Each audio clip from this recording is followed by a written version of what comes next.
Mabuhay, kamusta kayo, and welcome to another video. So in this video we'll be taking a look at mine and Edith's personal top 5 beginner cacti. These are plants that we've both had a lot of success in growing, especially in an indoor environment, and plants we feel will be ideal for anyone just starting out a cactus collection, based on things such as their hardiness, watering and light requirements, availability and costs. Also, this list is a single species list rather than based on genus, as you can have some species in a genus that are easier to care for than others in that same genus, if that makes sense. So number 5 might be a little controversial, Astrophytum asterias, my all-time favourite cactus. For us this has been a very easy cactus to care for. All of my asterias grow indoors all year round, either on a south facing windowsill and younger seedlings under grow lights. There was a time this was considered a choice and difficult cactus to grow, but over the years with mass cultivation of this plant it's slowly been adapted and is tolerant to a wide range of growing conditions. They are apparently cold hardy down to -5 degrees Celsius for short periods, although none of ours are exposed to temperatures that low. Most of the issues that can happen with asterias is during the winter, especially if they're wet and with high atmospheric humidity, so it's best to keep these plants dry during the winter time. They are drought tolerant, and during the growing season I water mine every 1 to 2 weeks. The most important thing with most cacti when it comes to watering is only water when the soil is dry, and allow the soil to dry out completely before watering again. Astrophytum asterias enjoys full sun, although sun protection from hot afternoon sun is advisable. It's readily available from many online retailers, and with so many of them in cultivation now, the price of them is very low. Although some like the Super Kabuto varieties with nice patterns, and depending on size, those ones can be more expensive.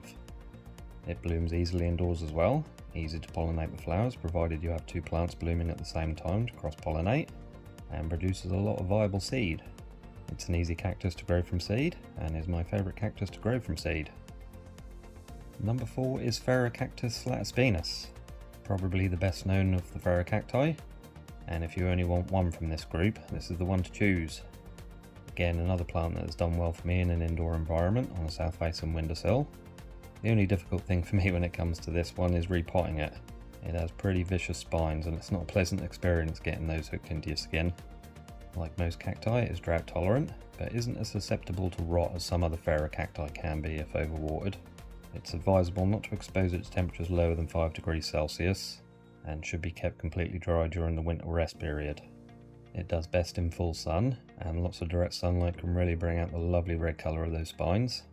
Readily available from many online retailers, and is one you're even likely to find for sale in nurseries and garden centres. Not an expensive cacti either, even for relatively large specimens the prices are low. As for flowering, unlike a lot of other Ferocacti, latispinus can flower relatively young compared to others. Many young plants will flower when they reach 10 cm in diameter. Overall an easy cactus to care for. Number 3 is Matucana polzii. This is a very easy cacti to care for. In fact, I did consider putting this at number 1 because of how easy it is to grow. On some websites this is listed as the best beginner cacti. Again, does great in an indoor environment on a sunny windowsill. It prefers full sun but will tolerate light shade as well. Not an easy plant to rot out with overwatering either, unless you're watering it every day. Again, with a lot of my cacti they get watering every 1 to 2 weeks during the growing season. It's recommended to keep this one above 10 degrees Celsius, although it can apparently take sporadic light frosts if kept completely dry. One thing you've probably noticed about this one is all the pups, or offsets around it. This is one cactus that Edith and myself call a pupping machine. Very prolific, and very easy to propagate from these offsets. These can be plucked off and placed in some soil, and they'll root up very quickly. In fact, it is advisable not to let too many of these offsets form on the mother plant, as it can affect flowering. If that doesn't bother you though, you can leave the offsets, and over time we'll end up with a large clump, 30 to 40 cm in diameter, with hundreds of heads. It's a relatively fast growing plant as well. Very easy to find for sale, another one you're likely to find in nurseries and garden centres, and very cheap. This one I bought a couple of years ago from an online retailer for £3. Number 2 is Gymnocalycium baldianum, probably the easiest and best known of all Gymnocalyciums, and another I considered putting at number 1. Grows fantastically well indoors and is listed as having virtually no cultivation difficulties. It's tolerant of a wide range of conditions, does well in full sun or light shade, It can go without water for long periods of time and isn't really susceptible to rot from overwatering either. In fact, you'd be pretty unlucky to lose a baldianum from root rot unless you're watering it every day in the winter. Reported to be cold hardy down to -10 degrees Celsius or even lower if kept dry. Flowers freely from a young age and will bloom easily indoors as well. The only thing with the flowers on baldianum and Gymnocalycium in general is they do tend to need quite a bit of light and heat to open fully, although the flowers are easy to pollinate, produce a lot of viable seed, and easy to grow from seed as well. No difficulties finding this one for sale, readily available from online shops, nurseries and garden centres. Every garden centre I've been to has had at least one baldianum for sale, and very cheap as well. I've seen these for sale as low as 50p in the past.